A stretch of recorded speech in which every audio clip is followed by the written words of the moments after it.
In this lecture, we find a set of parametric equations for the line of intersection between two planes. For our example, we take the planes P sub 1, whose equation is 2x minus 3y plus 4z equals minus 7, and P sub 2, whose equation is minus 2x minus 5y plus 3z equals 1. It is certainly possible that the planes P1 and P2 are parallel or maybe even the same two planes. But upon inspection of their normal vectors, for P sub 1, the normal vector n sub 1 is the vector whose components are 2, minus 3, 4, and for P sub 2, the normal vector n sub 2 has components minus 2, minus 5, 3. These two vectors are certainly not parallel since one normal vector is not a non-zero scalar multiple of the other normal vector. We can easily check this because the ratios between corresponding components are not all equal. The ratio between the two first components is 2 divided by minus 2, or minus 1, while those of the second components is minus 3 divided by minus 5, or 3/5. Had the ratios between the first components, between the second components, and between the third components all been the same, then the planes could be identical or parallel, and we would not be talking about the line of intersection between the two planes. Now that the two planes are neither identical nor parallel, they have to intersect, and they will intersect along a straight line. The image on the right shows the two planes along with their line of intersection. There are different ways to go about finding a parametric set of equations for the line of intersection. We will go about achieving this using three different methods. The first method uses a basic fact from geometry. 2 points determine a line. In the two-dimensional space R2, or the xy plane, we often use 2 points to find the slope of the line that helps us find an equation of the line. In three-dimensional space R3, we find what is called a direction vector, which tells us which way the line points. This first approach is quite simple, but there is an element of trial and error in this approach. So, how do we start finding the coordinates of 2 points on the line? We can plug in values for one of the variables in the equations and determine the values of the other two variables. Let's test the waters on the variable x and hope for good results. If not, we can try testing the values of y. If that fails, we can try values for z. One of these has to yield the 2 points that we require. Let us try plugging in x equals 0 into our plane equations. The equation for P1 becomes minus 3y plus 4z equals minus 7. The equation for P2 becomes minus 5y plus 3z equals 1.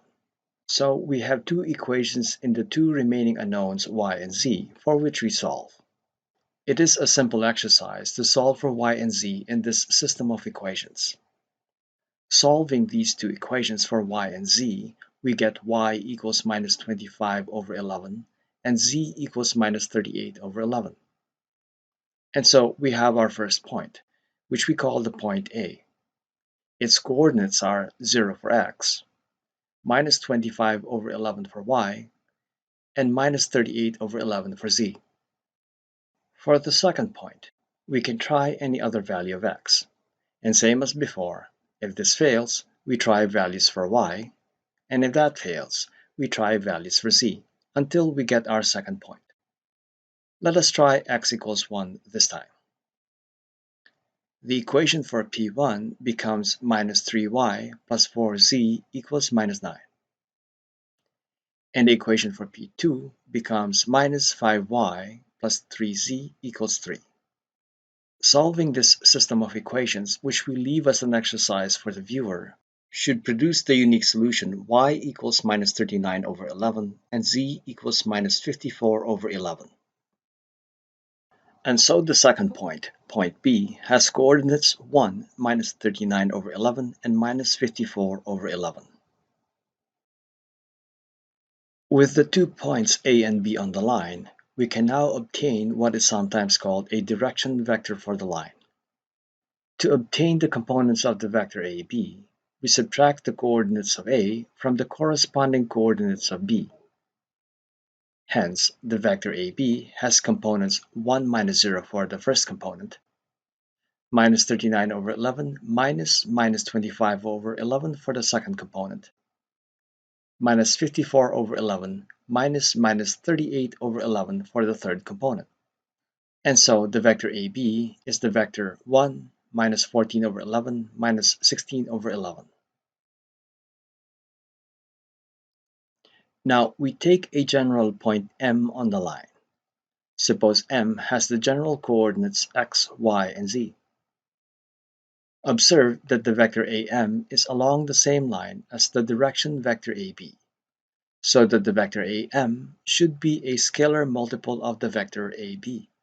Or, in equation form, AM is equal to t times the vector AB, where t is some real number scalar. This is our working equation for the line. Subtracting the coordinates of A from the corresponding coordinates of M, the components of the vector AM are x minus 0 for the first component, y minus 25 over 11 for the second component, and z minus 38 over 11 for the third component. Simplified, the vector AM is equal to x, y plus 25 over 11, z plus 38 over 11. Therefore, using our working equation for the line and plugging in the respective components of the two different vectors, we get the following system of equations. For the first components, we get x equals t times 1.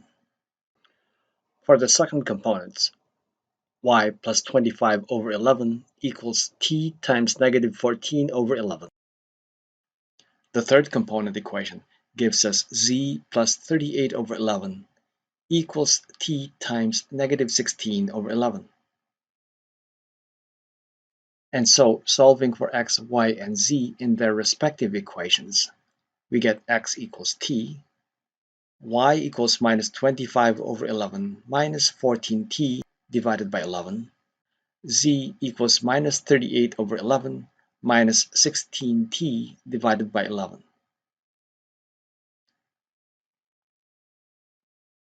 Central to the first method of determining a set of parametric equations for the line of intersection is the direction vector for the line.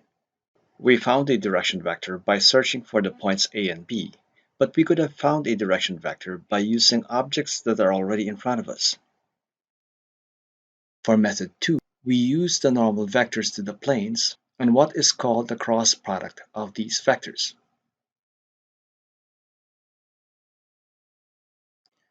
Since each normal vector is orthogonal or perpendicular to a plane that contains our line of intersection, by a stretch of transitivity, these normal vectors are also orthogonal to our line of intersection. The cross product is also orthogonal to the two vectors whose cross product we form. Therefore, n1 cross n2 can be a direction vector, of course with a caveat that this cross product be non-zero.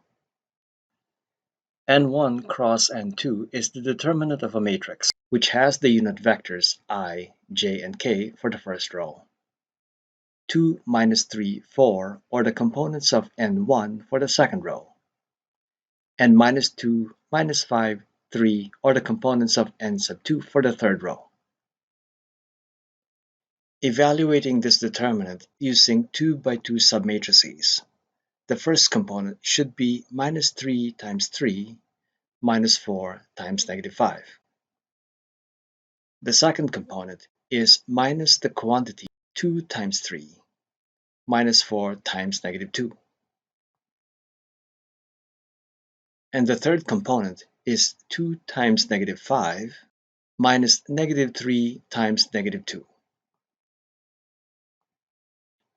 So a direction vector for the line is the vector whose components are 11, minus 14, minus 16.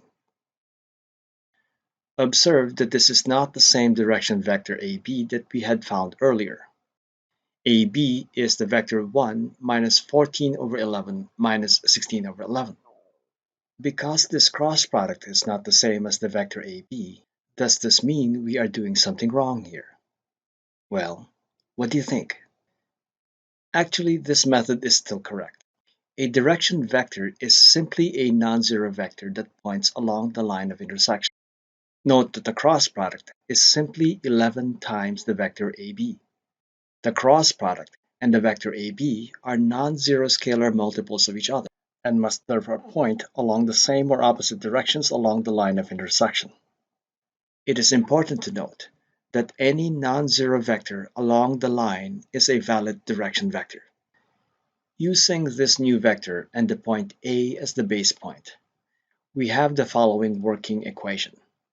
The vector AM is equal to t times the cross product. And so we have the following set of equations. For the x-coordinate, we have x minus 0 equals t times 11. For the y-coordinate, we have y minus 25 over 11 equals minus 14 times t. For the z-coordinate, we have z minus 38 over 11 equals minus 16t. Or x equals 11t, y equals minus 25 over 11 minus 14t, z equals minus 38 over 11 minus 16t.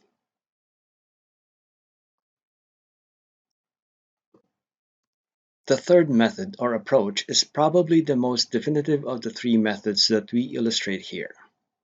We say it is the most definitive because it will tell us if the planes intersect at all, and if they do, how they intersect.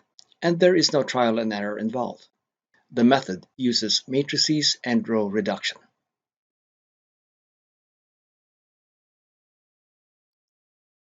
The first step involves obtaining what is called the augmented matrix of our starting system of equations. With the system of equations in standard form, the constants being on the other side of the equation away from the variables, the augmented matrix is, as the first row, 2 minus 3, 4, negative 7. And the second row, we have minus 2, minus 5, 3, 1. It should be obvious that we obtain the augmented matrix simply by ignoring the variables and taking only the coefficients and constants. We obtain what is called the reduced row echelon form of the matrix, or RREF of the matrix. We can do this by hand as an exercise, or use a calculator, or a computer software. Whatever we do or use to obtain this reduced row echelon form, we should get the same unique reduced row echelon form. The first row for the RREF is 1, 0, 11 over 16 minus 19 over 8.